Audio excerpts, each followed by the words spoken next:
Okay, welcome to the Otherppl Show, a weekly podcast featuring in-depth interviews with today's leading writers. I am Brad Listi, and I'm in Los Angeles. Don't forget to subscribe to this show wherever you listen. Hit the subscribe button. You can also subscribe on YouTube, and you can follow me on Bluesky and Instagram. I'm going to be talking with Claire Gia today about her debut novel entitled Wanting. It is available now from Tin House, and it is the official July pick of the Otherppl Book Club. That is my book club. If you want to join the book club, you can do that at otherppl.com. Get a new book delivered to your door every 30 days. I interview book club authors on this program. So, Wanting is a debut.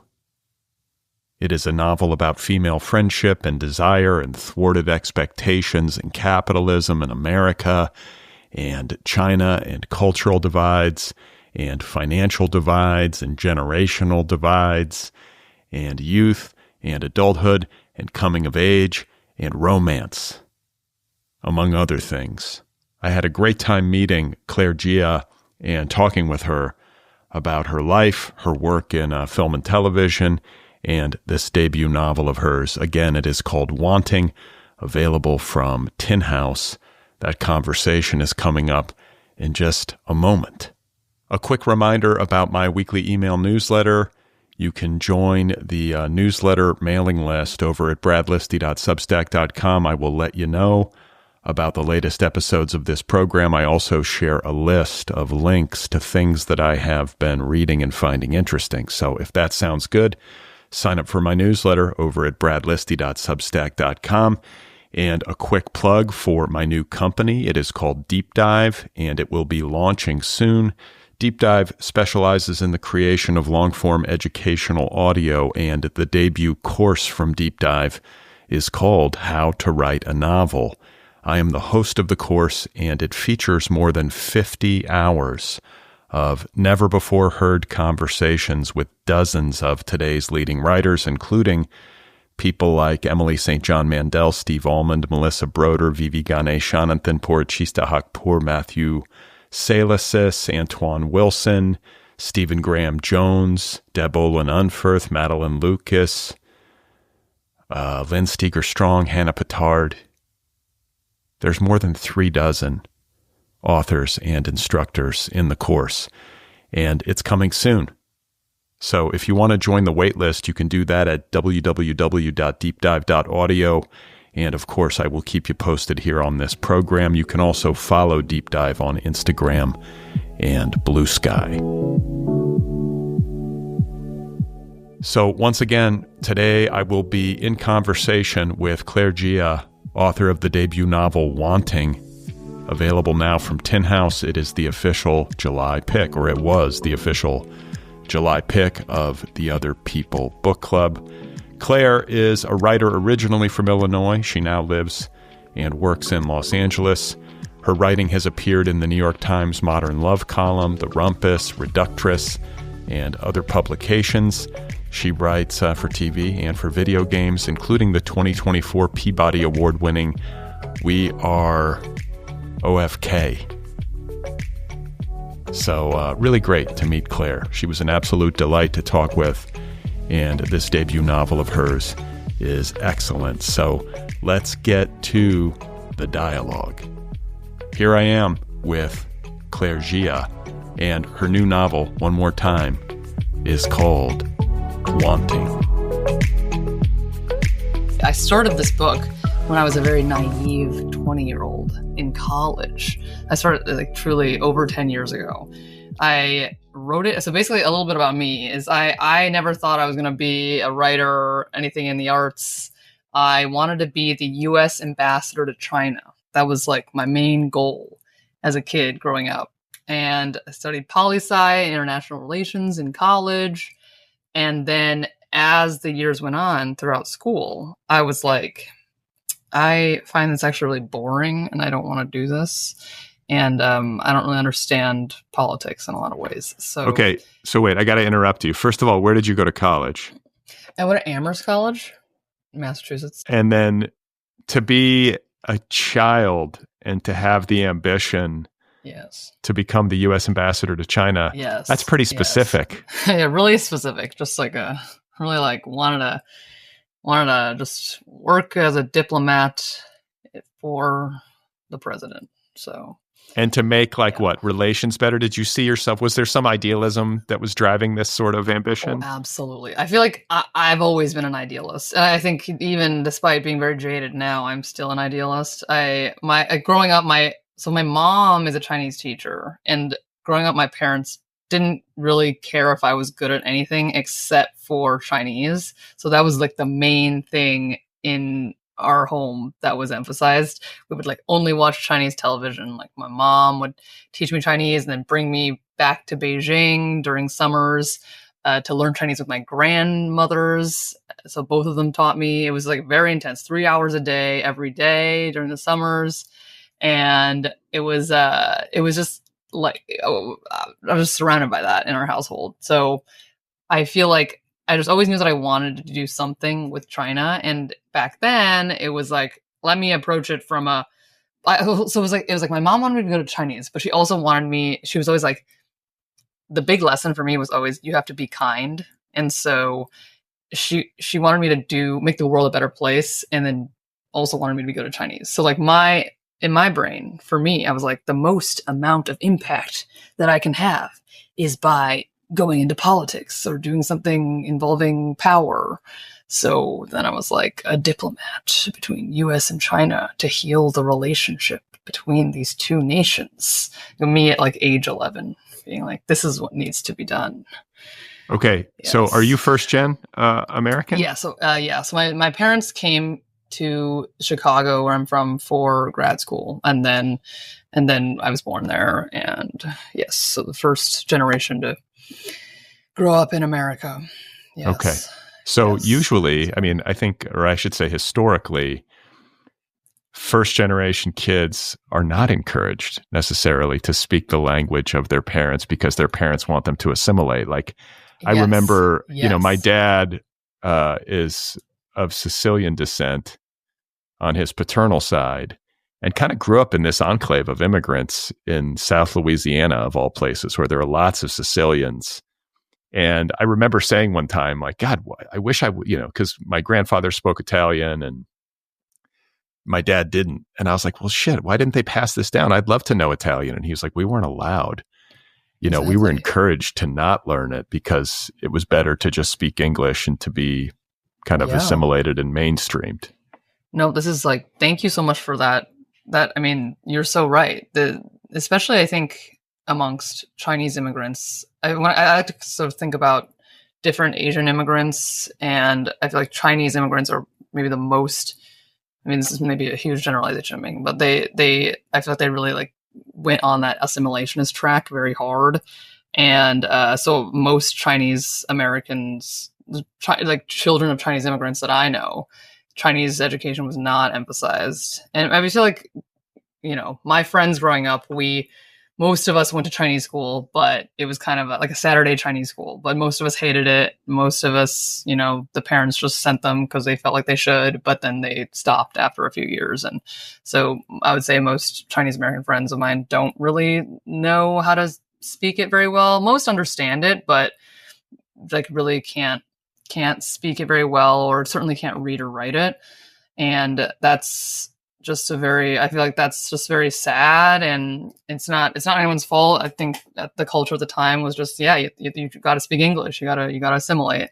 So I'm very thankful that my parents really emphasized, like, I have to speak Chinese. And I definitely fought them as a kid. I was like, nobody else cares about this. Like, why should I care about this? But it quickly became apparent that in order to have any kind of real relationship with my grandparents, I had to learn Chinese, like actually put effort into it. So I had this, like, it was like the summer of 2004. My mom brought me back to Beijing, and I like learned Chinese all summer with her mom, my maternal grandmother. And it was just, I had this like complete 180 where I went in being like, Chinese is boring, it's not cool. And then I came out of it being like, Chinese is what I'm going to dedicate my life to. And I truly, like, it was, I've never had a 180 like that since. I was like, how was I able to grow so much in one summer? Like, please, if only I could do that more times in my life. But it was literally just like, I don't even really remember what the specific moment was, but it had to do with just maybe just doing it every day, and then also realizing there was like a moment where this was what my college essay was about. I heard like my grandma crying in the next room, and she was saying like, why does she not want to learn Chinese? Like, why doesn't she want to have a relationship with us? And I was like, okay, like this is actually what this is about. Like, me refusing to learn this language is refusing a connection with them. So then I changed. So you knew enough Chinese to know that you had like broken your grandmother's heart. Yeah.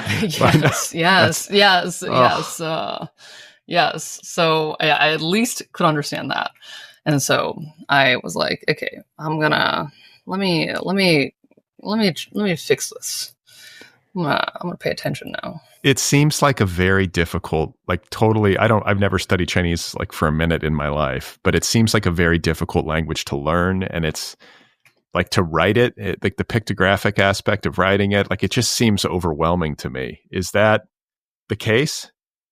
I mean, I really admire anyone who is not Chinese who tries to learn Chinese. Like that sounds like the hardest thing that anyone could ever do. I think growing up with the language makes it much easier. I mean, it's still hard, but I think there's like a natural understanding of the way it's spoken and the way the language just goes, because the grammar is very different. That if I didn't grow up in it, I would find it very confusing. And then the actual like writing of it, that's like also very hard, but it's almost like so rarely used now. People just like type it on your phone, so it's like you don't really need to know the actual way you write things. So that's almost like used so seldom that even like my parents will like forget how to write certain words. So I feel less embarrassed when I don't know how to write things. Well, I feel like that's happening maybe in all languages because of digital communication and phones and stuff. Like very few, like my kids probably don't even, my daughter probably doesn't even know how to do cursive. I mean, absolutely. I feel like cursive was so emphasized as a kid. Oh my God. I'm like, I never used it again. Yeah, it's over. Cursive is over. Right? It's like, I'm looking at stuff I wrote when I was in third grade, and I'm like, why is this all so beautifully written in cursive? I don't know. It's a dying art. Anymore, so, yeah. Well, okay. So you learned Chinese as a kid. You acquiesce to build this relationship with your grandparents, which is very sweet. Yes. And I also think it's a shrewd decision by your parents. And like maybe like I think it's it's the more appropriately human decision to make, to have your kids learn both, because that's your heritage and that's where your ancestry is. And that's where your grandparents live. And it's true. It just seems like it would be a way to like give you a deeper understanding of who you are. Yeah, absolutely. Absolutely. And I think like that summer, not only understanding that connection with my grandparents, but also just like waking up to the fact that China is just a really cool place, and I just actually love being there. So, I mean, I'm so thankful to be Chinese because it's such like a crazy. I think it's just like Beijing is one of the kind of funniest, weirdest places ever, and so I'm just really glad that I get an excuse to go there all the time and to feel connected to it and to be able to speak. Yeah. It's I feel like I've like unlocked like a secret world. I have my little Narnia or whatever. That's awesome. So you then go off to Amherst College thinking that you're going to be the next ambassador to China from the United States. Yes. And then you said earlier that you started to study along these lines. Like, what was it? International relations and poli-sci. I was taking like macroeconomics. Why was I taking that? I don't know. It was like seems like something that'd be useful for if I'm an ambassador, but never used it again. And you said you found it boring. It was just like I think I just couldn't conceive of how a career in politics would even work. And so, and I feel like the people around me that were learning it just seemed way more intense and interested. I mean, it's hard because I feel like obviously politics is part of the everyday fabric of life, and I am very interested in the political in my writing. But just in terms of pursuing it as a career, it just started to feel very daunting and not very fun. And so at the same time, it was my last classic experience. I studied abroad. I studied abroad in Paris, and then I met a lot of film students. And I was like jealous of the work that they got to do as film students. I was like, you get to like write a script as your senior thesis? That's crazy. And then also at the same time, my sister was applying to art school. She was a few years younger than me. And I was also jealous that she got to do art. And I was like, why don't I get to do art? And I was like, well, I'm 20 years old. I can change my life if I want to right now. So then I came back from Paris, and also I was in China again later that year. I like went back to China that summer to do research on a thesis that was going to be about how political propaganda influences the lives of people's intimate lives in Beijing. I interviewed a lot of people about basically just like their sex lives and their media intake. And what I walked away with was just, I realized what I was most interested in was the stories of their lives and how they fall in love and how they live. So I came back and I was like, I don't want to write a traditional political science thesis. I want to write a novel about what I saw there. And that's how this political science novel was born. And at first my advisor was like, okay, sure. And then I wrote it, and then she was like, this is not a political science thesis. And so then I was like, that's okay. I'm going to walk away from that thesis of it all and just finish this novel just for fun, basically. So that is what later transformed into Wanting. It was a novella that I wrote for fun my senior year of college that I never. So when I say that at first I was not haunted, it was truly just like a thing that I wrote for fun as a way of escaping my poli-sci responsibilities. And then after I wrote it, I realized, well, a couple of things happened. I like had this modern love essay come out. I got some attention that's how I met my agent. And then she was like, have you written anything else? And I was like, well, I wrote this novel for fun. And she really liked it. And I feel like it was like a combination of my own desire to write creatively, but then also her belief in me that this could actually be a real thing. That then I was like, okay, maybe I can actually make this novel something real. And at the time, it was just a very short novel. It was like 140 pages, and she was like, "A novella can't sell. We gotta expand it." And I was like, "Okay, yeah, let's expand it. Like, how hard could that be?" And that was 2016. So, very hard. And but it was very fun. But that's sort of when the haunting began, because then I spent the next 7 years rewriting this novel. And I mean, it was I wrote it because I was passionate about Beijing, and I wanted to learn about how specifically women, but also just like how people, what are the choices they have there. And the novel follows this young 29, 30-year-old woman and her former best friend. And then it also follows this middle-aged man who is reflecting on his life's mistakes, and his wife is about to leave him. And these were all characters that I just found interesting. So I just like thinking about characters like that who are just like regretting a lot. So the novel also centers on this middle-aged man who is thinking about the regrets of his life, and his wife is about to leave him, so that's the character that I actually started the novel with, because I find a sad middle-aged man to be a very fun thing to write. And it kind of like him as a character, and then Lian, the young woman. It's like my book haunted me, but it also really comforted me, because I was expanding this novel during the time that I moved to LA and was pursuing a career as a television writer, which I am now, and which is so difficult. I don't know if I would recommend to anyone. And my book was a thing that I could return to time and time again to just not only just be the thing that I could write to comfort myself, but also to prove to myself that like there was a story that I was passionate in. There was a thing that I had written that was good. And so I'm very thankful that it was my anchor all those years, even though, it anchored me for, a little longer than I would have needed, but still appreciated it. And so, yeah, I guess I was haunted. I mean, the book haunted me. Just the process of writing it haunted me, and writing every day haunts me. But the initial seed of it was supposed to be something that I found interesting, which I do.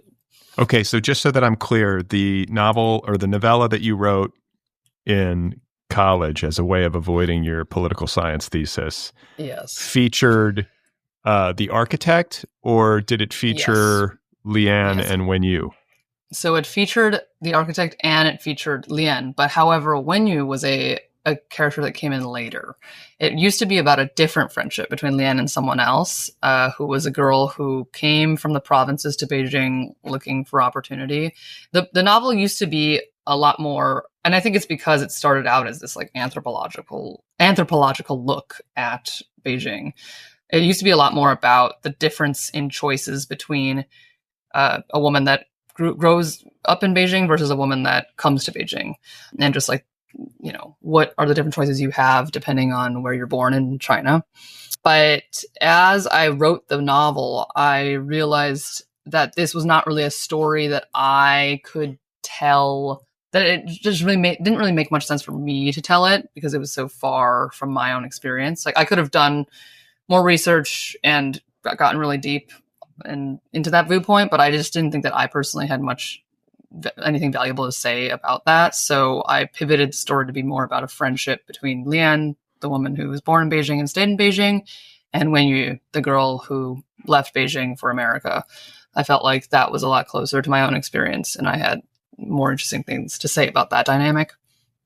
So yes, the friendship evolved over the years, but it was always about Lian and Chen, the architect, though he wasn't an architect when the novel first began.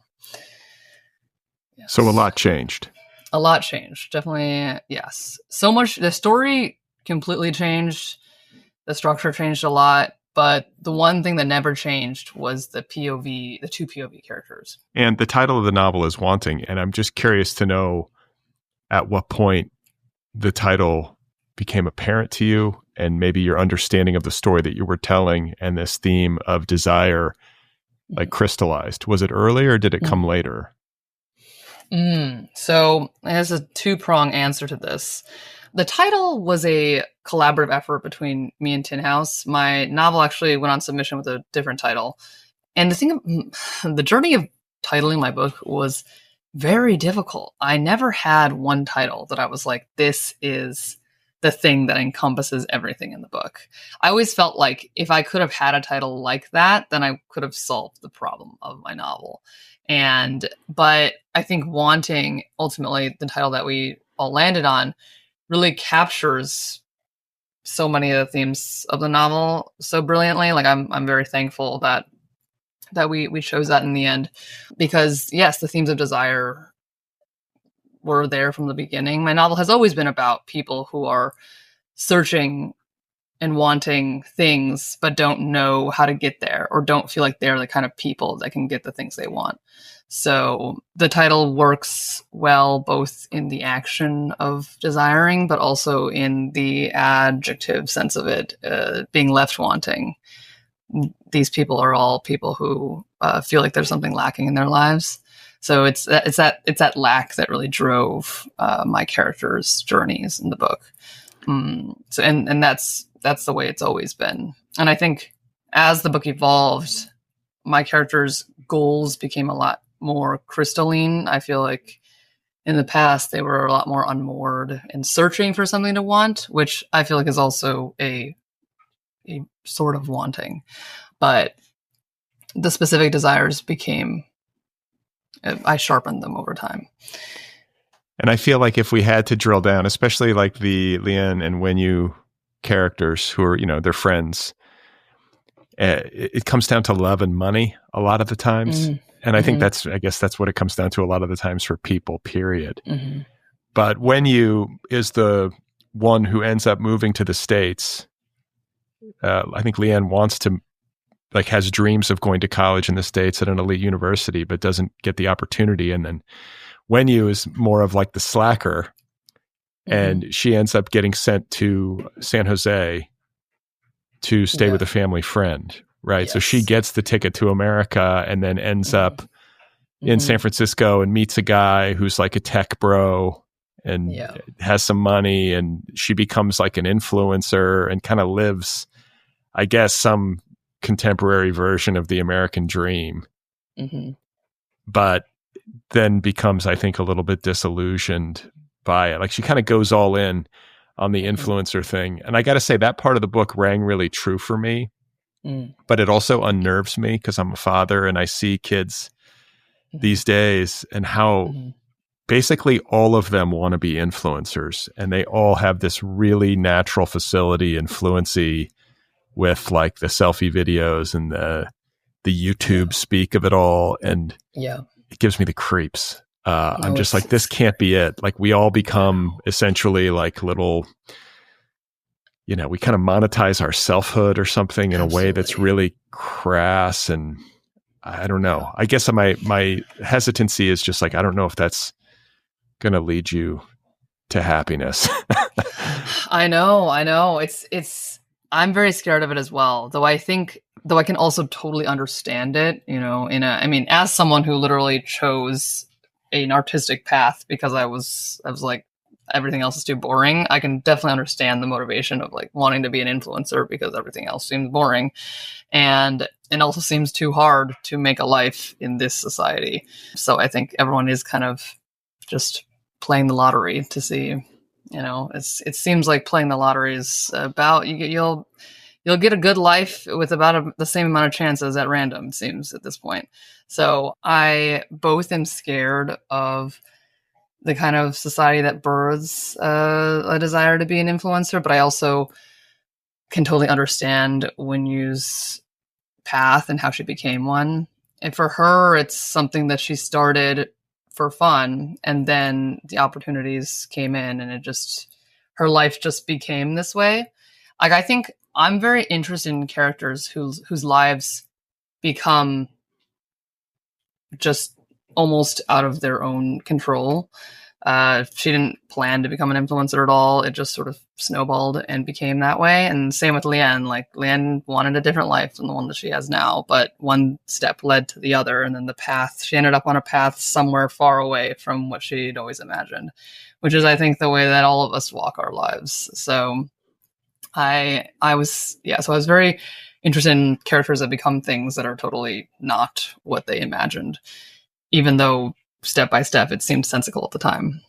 And especially for someone like Wenyu, I think she's someone who her dream was always just somewhere away from here, just something that is not what I currently have. So for someone whose dreams are so amorphous, it makes sense that she would end up in this kind of dropping into a life like this. And so I think I was always very drawn to people whose dreams are not sharpened in this way. And then she ends up becoming disillusioned with it, and she returns to Beijing, and then she and Leanne reunite and kind of reform or recalibrate their friendship, and that's where a lot of the novel's action takes place. And this is very much a novel about female friendship and the complexities of female friendship. And I think the complexities of female friendship in a certain like socioeconomic subset of Beijing, like these are privileged young women, and there's a lot of ambition and sort of like recognizable measuring of material gain and who's got what house and who's acquiring real estate and who married quote unquote well and all that kind of stuff. I don't know. It felt kind of American. It felt familiar. Let me just put it that way. Absolutely. It's true. I mean, it's the conversations happening in China are the same conversations that are happening in the US. And, it's just, I wrote this, what's haunting me is just, going to dinner with my friends and everyone's just talking about what houses they're buying and what apartments. I mean, my friends in LA, we're not buying houses, but a lot of friends that I graduated college with, like, they're in the tech world, they're in the finance world, they're snapping up some real estate. So, and it just seems like all of our conversations are about that and how to just accumulate wealth, which makes me feel sad. Alienated. Mm-hmm. Yes. I remember there was a period in my 20s when all of a sudden everybody started talking about wine. And I was just like, okay, if one more fucking person starts talking about wine, like they're a vintner or something, I'm going to throw up. I don't know anything about wine. Every wine tastes the same to me. Okay. I'm not afraid to admit that. Or just like, it's fine to like wine, but like, let's just, there was something, it was it became a signifier of a kind. It's true. It's like subconscious, just like the places we vacation. And I mean, everything about us is just signified by the things that we own. I mean, this is the central question for a lot of my characters where, like, am I allowed to settle essentially for what I have? And I don't know. Yeah. Why do we always need more? Why does everybody always feel like they don't have enough? Yeah. Yeah. I mean, I feel like we pressure each other to feel this way as well. This is kind of like, maybe it probably has its roots in capitalism, this desire to keep growing and building. The logic of hypercapitalism is the logic of the cancer cell. It's just that, like, got to keep metastasizing. Absolutely. No, it literally is. Yes. Like hamster wheel. Keep going. I definitely, I like me some travel, but I am really craving just sitting in one place and, go into yoga once a week, maybe. You work in Hollywood? You write for TV? Yeah, I write animation mostly, which is very fun. But it definitely, took a lot of maneuvering to get here, for sure. What does animation mean? Like the animated TV shows? Like, yes, animated TV shows, a lot of animated TV shows, a lot of kids TV. But it was only in the last few years that I've been doing it more. I was an assistant for a long time and then finally transitioned to being a staff writer. So I'm on that track right now. What kind of kids TV? Maybe my kids have watched your stuff. Oh, maybe. I mean, the last show I worked on was called Zombies, the reanimated series. It's on Disney. It was a great show. Unfortunately, the show got canceled, but I loved it. It was super funny. But it was probably a little young for your kids. I think it's more of like 7, 8, 9 years old. Maybe 10. And so that's been very fun, but Hollywood, as we all know, is very turbulent, and so always looking for a job. I'm always searching, so that's just like having to get used to that instability has been. It's constant, and I feel like it's getting worse with AI and with like the labor agreement that just got reached. I just don't think it's. I don't know what the future holds. Yeah. And I don't think I would have said, I mean, you never know what the future holds in a general sense, but I mean, like in a more existential sense when it comes to Hollywood. Yeah. And in a way that feels new, it's like, what's happening here? Yeah. Like, are we going to be able to, is Hollywood as we have kind of known it our whole lives even really going to be a thing 20 years from now? I think it's possible that it won't be. Everything is owned by the same company now, and we're all churning out like the same show all the time. What, you mean Netflix or? Yeah. Some combination of Netflix, Disney, CBS. Like, great. We're all just going to merge into one huge company. That doesn't sound good. No. I just think, I feel like people are not used to paying for their entertainment anymore. I think with the rise of TikTok and social media. So I think a lot of it lies there, like why would I shell out, how much did cable cost back in the day? What, like $40 a month? I don't know. People aren't doing that anymore because we don't have to. And so listen, you're talking to somebody who's been making podcasts for 15 years. Everybody just expects it for free. It's like, exactly. That's true. any writing that you do on the internet Mm-hmm. and kind of anything that you post digitally is just expected on some level to be free for the most part. Right. It's true. Yeah. How is that sustainable? It really isn't. I mean, this is why there's so many nepo babies, and only rich people are really allowed to make art because they can. This is why your novel is called Wanting. Yes. I want to be a nepo baby. It would be nice. Speaking of which, I just read that it was like Steve Jobs's daughter got married to some like Olympic champion horse rider guy whose father was also like an Olympic champion. I love that. And I'm just like, God. That's amazing. I love that kind of nepo baby. That's amazing. Yeah. Carrying on your father's horse riding legacy. Listen, steeplechase nepo babies are acceptable, I feel like. Yeah, exactly. Those ones that are allowed. But yeah, this is, I was going to say earlier that if you want to move somewhere closer to nature without helicopters, Burbank? There? I say this to my wife and she's like, are you kidding me? I'm like, I love Burbank. I love Burbank too. Right? And there's also Burbank something town center. Yeah, there's something sort of Mayberry-ish or like normie, like recognizably Midwestern almost to me about Burbank. Like a chain restaurant next to an AMC, that makes me feel like I'm home.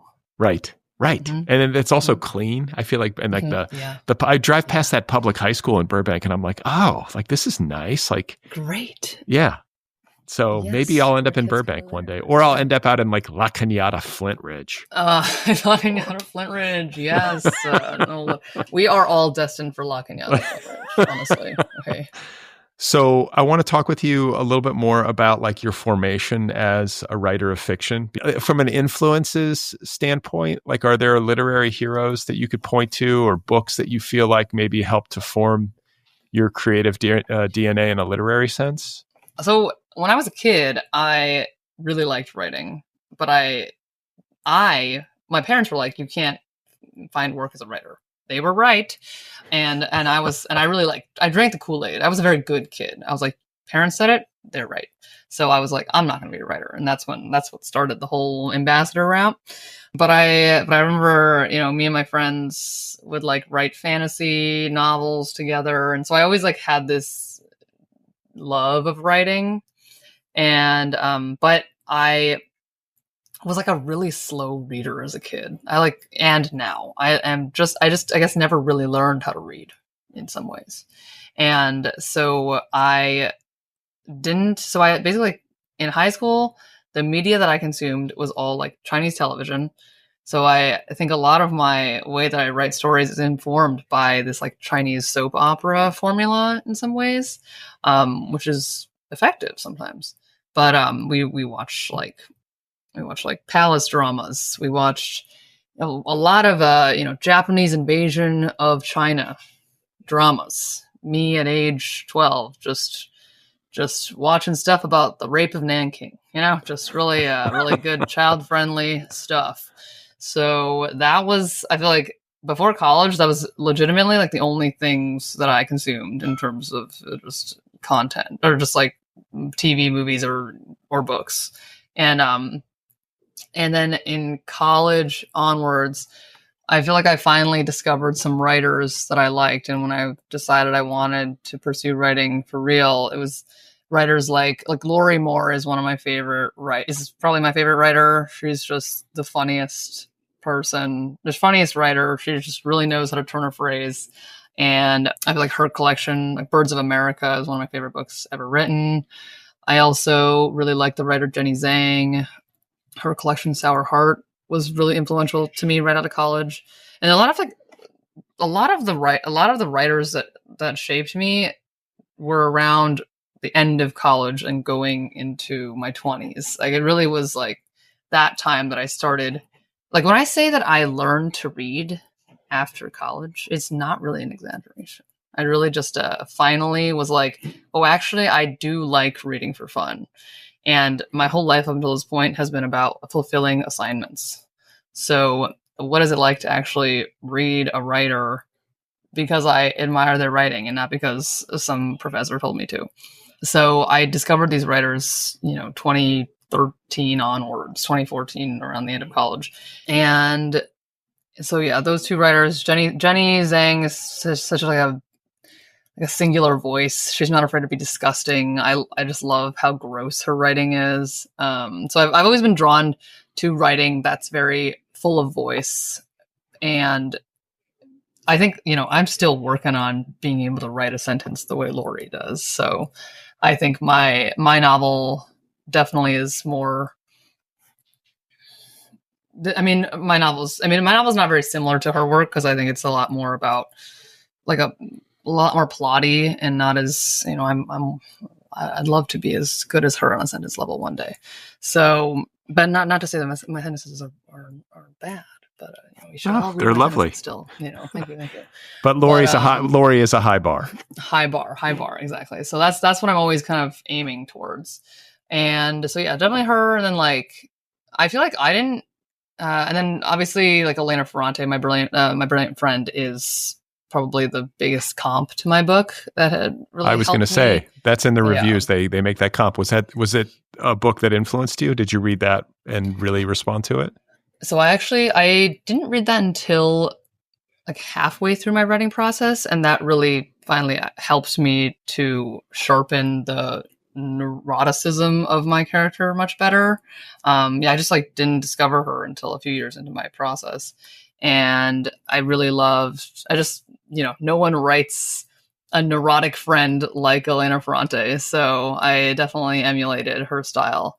And so that was very influential and helped to solve, I think, a lot of problems in my novel. I just realized that as I wrote it, by the end, I realized that what I like writing most in my novel is just these passages where my characters are spiraling into envy and self-loathing. And so I leaned harder into that in the style of Elena Ferrante. And I think before I had been spending a lot of time writing scenes and characters that I felt were helpful to the plot, but were not actually things I wanted to write. And I feel like I finally just realized I'm going to write the things that I want to write. So just write those things and see what happens to the story. And I think that's when the best version of it emerged. Well, that's a really good point. I think it's often the case that writers will measure themselves against some imagined idea of what the novel that they're working on should contain. Mm-hmm. It's like it's probably rooted in comparison, right? Or precedent. Mm-hmm. And that's usually like a losing formula. And totally. You have to pay attention to what's really exciting to you. Yeah. That sounds true. Like that was kind of what unlocked it. It's like once you sort of surrendered to what your actual interests were, then the things started to come together. It's true. I remember my book used to contain a lot more about Leon's job. And then I remember discussing it with my friend, and she was like, I'm not that interested in the job stuff, and it doesn't feel like you are either. And I was like, you're right. So I just took it out. And now obviously she still has a job and there's stuff about it in the book, but there's not whole scenes set at her office, and it's so much cleaner. It was just, I just didn't want to write that much about it. And I think it's also interesting. It's also interesting to hear you talk about how like Chinese television and like soap operas or melodramas like really influenced your understanding of narrative and probably worked their way into this novel.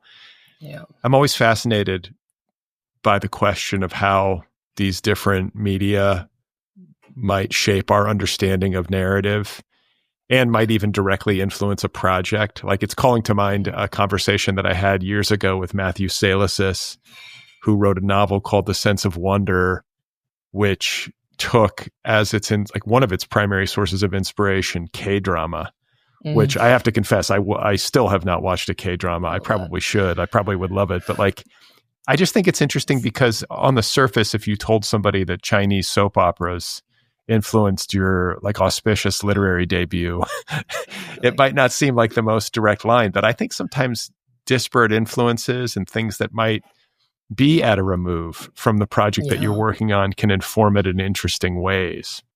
Yeah, absolutely. I think anyone who has watched or multiple Chinese dramas or K-dramas and then write something, you're going to be influenced by it, even if you think you're not. It's just like a very specific vibe. Like I don't know the exact link between my consumption, but I watched so many of those dramas that I know that it definitely informed my writing. And I mean, in terms of just subject matter, like everything I watched was about China, so I wanted to write about China. And then also there's this like, especially in K-dramas, but in a lot of Chinese dramas as well, something that has many echoes in my book is a sense of a lot like K-dramas are so long, and then it almost feels like nothing happens, but then everything happens. It happens like very slowly, but then it's like kind of like the whole, like, you watch a whole K-drama and then all people do is like maybe do one kiss. It's like it's like a lot of build up, and I feel like that kind of build up I really adopted in my novel. I grew up watching soap operas, American soap operas. With my sister and my mom. How was that? Like, we used to have VHS recorders, and my sister would have them set to tape. All My Children, Days of Our Lives, Santa Barbara, General Hospital, and Another World. Literally that many shows a day. And then we would sit there and watch these things. I was weaned on this stuff. That's awesome. I'm curious, are some names of Chinese soap operas? What are they called? Oh, okay. Okay, English names of all these are like crazy. My favorite show growing up was a show called Soldier's Sortie, which is about a young man who goes to war and learns the realities of war. He's a very young, idealistic man who joins the army, and he's very dedicated, but then learns that war is actually very violent and sad. And yes, it's like this, like, it's not at all the kind of show that you would think like someone like me would be into. It's like everyone is a man in the show. They're a bunch of dudes in the army, but it's like the most like touching story I've like ever watched, and the writing is so amazing. And like the main guy now, he's like this very famous actor, Wang Baoqiang. That's where he got his start, and that show came out like when I was in middle school, early like freshman year maybe. And I just remember one of my favorite character in the novel. My favorite character in the show, got an injury and then had to leave the army. And we watched this episode right before Christmas one year. And I like literally was just depressed the entire holiday because he's injured and he can't be a soldier anymore. So, I mean, these things are kind of insidious. They get your hooks into, like, I can remember there were certain storylines or, characters. I got so invested in it. I remember distinctly when Roman Brady got thrown off a cliff. I love that. And like Bo and Hope were in a dinghy and they were screaming. I was like, oh my God, I can't believe Roman died. Like, I was into it. Yes, I was on the edge of my seat. It was a traumatic experience for me. And I think we were I want to say we were at my grandparents' house down in Louisiana when that episode aired. So it's like, wow, you can dismiss these things as a kind of joke, but the truth is that it had a big impact. It's rooted in real emotions. Yes. I mean, I've never watched any American soap operas. I'm very curious. I haven't watched in a long time. I mean, this was something when I was like elementary school age, that it was all happening. And then I sort of lost interest when I got older, but I was just around the house. It was just on, and you just kind of and then my grandparents also watched. My grandparents used to call them their stories. Yes. Yeah. I got to watch my stories in their recliner. Yeah. That's amazing. Amazing. That is what they are. So that's interesting. Incredible. But it also, now that thinking about your novel and thinking about the relationship between Wenyu and Lian, it's like, I can see it. I can see how a kind of like Chinese soap opera dynamic could be at play there. And also with the architect. Why am I forgetting the architect's name? Chen. Yeah. Like, I could see that too. I mean, there is like a kind of melodrama underpinning all of it. But there's also, I think, something sort of inherently melodramatic about life in general, and maybe especially this phase of life, this phase of like maximum ambition and acquisition and trying to partner up and all this kind of stuff. It's all just so loaded. Absolutely. Absolutely. I mean, if anything, I took the kind of everything feels very important and dramatic for the characters in the novel. Like, I feel like I can't get into spoilers, but it's kind of like, just like everything feels very life or death, even if someone from the outside might look at it and be like, it's just a condo. Yes, exactly.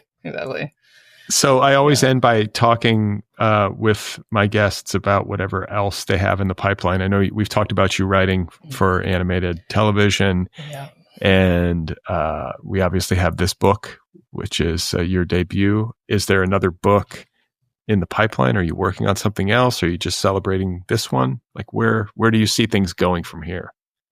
I really wanted to, by the time my novel came out, have a really good answer for, I'm working on the next book. I'm deep into the draft, but unfortunately the ideas are still percolating. But I'm happy to say that, for many years writing the book, I felt like I would never write another book. I was like, this is a mistake. No one should actually write a book. But in the last few years, since maybe in the last year, my brain has finally recovered, and I finally feel hopeful and excited about new ideas. And I could sit here and say, I want to write another book, which is not something I could have said a few years ago. So that's very exciting. And so I'm getting excited about some ideas and hoping to dive into that soon. But yes, always many projects going on at once. I have this TV show that just came out on an app that I wrote and directed with two of my best friends. So that's very exciting. It's called Crash Outs. That's about two best friends in college who are obsessed with mock trial, which I did in college for 4 years, captain for 3. That's what does that mean? Oh, like mock trial or the app? No, mock trial. Like you, that means you're like in a courtroom, like a simulated courtroom environment. Yes, it's a simulated courtroom environment. You're pretending to be witnesses and attorneys. This is what I did all through college because I thought I was going to go into politics and law. But then I realized what I really liked about it is just the drama of it and the performance. So it was a lot of fun. And so when we were writing the show, I was like, we definitely need to have a mock trial storyline. So there it is. And see, it ended up being useful. It's true. It's a full circle. It's true. It's very full circle. I mean, a mock trial, writing a thing in mock trial is basically writing a script. So that was, mock trial led me to Hollywood in many ways. Where can people find this show? You said it's on an app? So it's the app itself is also called Crash Outs. Yes, it's a little confusing, but it's the app is called that and the show is called that. So if people want to download it, we're dropping new clips every day. And it's about, it's also about friendship. So very much in my wheelhouse. And it's like a comedy. I mainly write comedy television. So that's the vibe for that show. And so basically this year I was like getting ready for my launch and also writing and directing this show. So that was the main thing that I've been up to this year, but I'm always looking for my next show. I wrote a video game a few years ago, so I write some video games sometimes. So always just writing many different things at once, which I know that you relate to, I'm sure. Yeah, it's what you got to do. It seems like you got to have, I have multiple oars in the water. And I guess last question, you mentioned that when it comes to like having this change of heart and deciding that, yes, you do potentially want to write another book and you're starting to get excited about some ideas. Yes. Are there what do you mean? Do you have ideas that you could define, like even in the main, like just kind of broadly speaking? I think I I don't know if this is going to be the next novel, but I have been thinking a lot about, so my family is getting older. I'm very lucky in that I still have all my grandparents. Very nice. And yes, they're like in their 90s. They're all holding on. But some of them are getting up there. And one of my grandparents, one of my grandpas hasn't been super well. And so my sister and I went back to China to take care of him back in 2023. And I was kind of upset at the way that she had discussed his condition, and I got upset at her, and then she got upset at me and said, like, me and you, we're the two people that are going to be in this at the end of the day, and you can't fight me. Like, you have to be on the same team as me. And so I've been like thinking a lot about like kind of grief and sisterhood and how a story might emerge from that. So I've been thinking a lot about that. You know, relationships between women. I think that's always my area of interest. So I feel like a sister relationship is very much like a best friendship in many ways. So it's percolating. We'll see. It's a rich vein. Sisterhood, yes. Friendship. Yes. There's a lot there. A lot there to mine. Yeah. So we will wait to see what you come up with. See. And congratulations on Wanting. I'm so glad that we got to spotlight it in the book club this month. And I wish you well with all of the above, the TV stuff, the potential novel, real estate, travel, all of it. Thank you so much, Brad, for reading my book and highlighting it and having this conversation with me. It was super fun. Okay, there we have it. That was Claire Gia talking with me about her debut novel, Wanting. It is available now from Tin House. It is the official, or it was the official, July pick of the Otherppl Book Club. You can find out more about Claire and her work at clairegia.com. Follow her on social media. I think she's on Instagram and Bluesky. And if you want to join the Otherppl Book Club, you can do that at otherppl.com. Don't forget to subscribe to this show wherever you listen. You can also subscribe on YouTube, and you can follow me on Bluesky and Instagram. Sign up for my newsletter over at bradlisti.substack.com. And if you love this show, if you get something from it, if you want to see it continue, please support the show over at patreon.com/otherpplpod. If you want to get Otherppl gear, a t-shirt or a sweatshirt, you can do that at otherppl.com. If you want to join the waitlist and stay up to date on the impending launch of my new company, Deep Dive, and its debut course, How to Write a Novel, you can join the waitlist at www.deepdive.audio, and you can follow Deep Dive on Bluesky and Instagram. Finally, if you have a minute and you want to help me out, do me a quick favor. Please give this show a rating wherever you listen.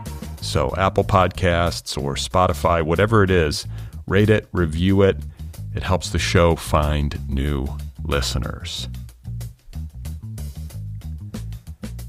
All right, so that does it for today. There will be a new episode on Tuesday, but I'm not yet entirely certain who the guest will be. It's TBD, so I'm going to leave you just hanging in the balance, wondering who it's going to be. You're going to have to tune in on Tuesday to find out. All right? All right. I'll talk to you soon.